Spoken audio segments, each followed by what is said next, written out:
Also out this week, The Souvenir, which is the new film by Joanna Hogg, who I think is a really terrific filmmaker, made Archipelago and Exhibition. This film is executive produced by Martin Scorsese, stars Honor Swinton, Tom Burke, and it's autobiographically inspired. That is to say that it is a mix of fact and fiction that is inspired by real life events, but also is obviously a fictionalized version of that story. So it is a work of fiction, but kind of rooted in real life.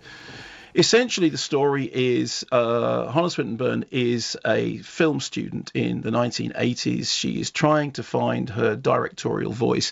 She's trying to discover her way in the world. At the beginning, she wants to make a film about something which is completely outside of her fairly privileged upbringing. She's trying to make something that she doesn't know about. And she's told by everybody, look, film what you know, shoot what you know, work in the register that you know. She falls into the orbit of this character called Anthony, who is slightly mysterious, claims to work for the Home Office, very, very sort of posh, chain smoking, touch of the roue about him.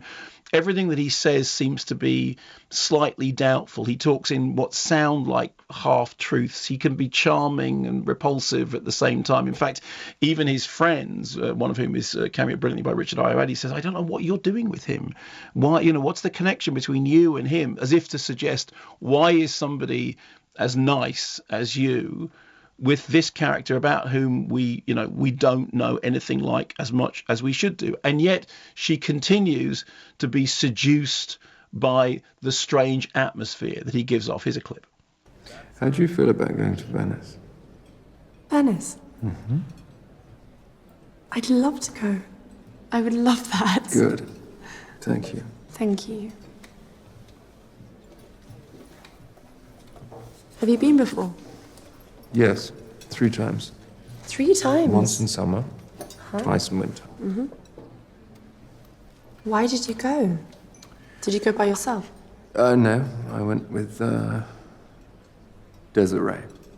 She went mad with jealousy and jumped in a canal. Never saw her again. At least, that was what her suicide note implied. I think she ran off with the gondolier. No wonder. So 3 girlfriends? Yes, all called Desiree. Mm-hmm. Strange that. And as the relationship then continues, that sense that what you know about him and the influence that he is having on her becomes more mysterious, more potentially malignant, more in some strange ways full of pathos, but also full of threat. I mean, actually, the best way of describing this is it is a mysterious love story. It is quite brilliantly played. I mean, his performance is just terrific. I mean, it's completely unreadable and yet fascinating. You want to understand where he's coming from, and yet the film is made with a knowledge that even the filmmaker doesn't fully understand who this character is, what this character is, what their motivations are. There are little flashes of things that he's doing that sort of seem to hint at a great darkness, and yet he's funny and he's charming, and yet everything he says sounds weirdly unconvincing. And the film is put together almost like a series of pages torn from a sort of experiential diary.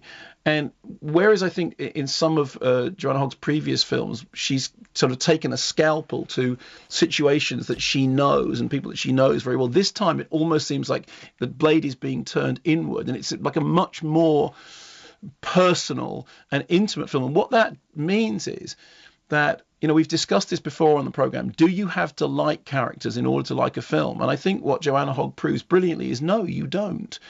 You can create a relationship on screen which is chilly, which is distancing, which is alienating, which is, sometimes makes you want to scream, and yet you can be completely riveted by the film.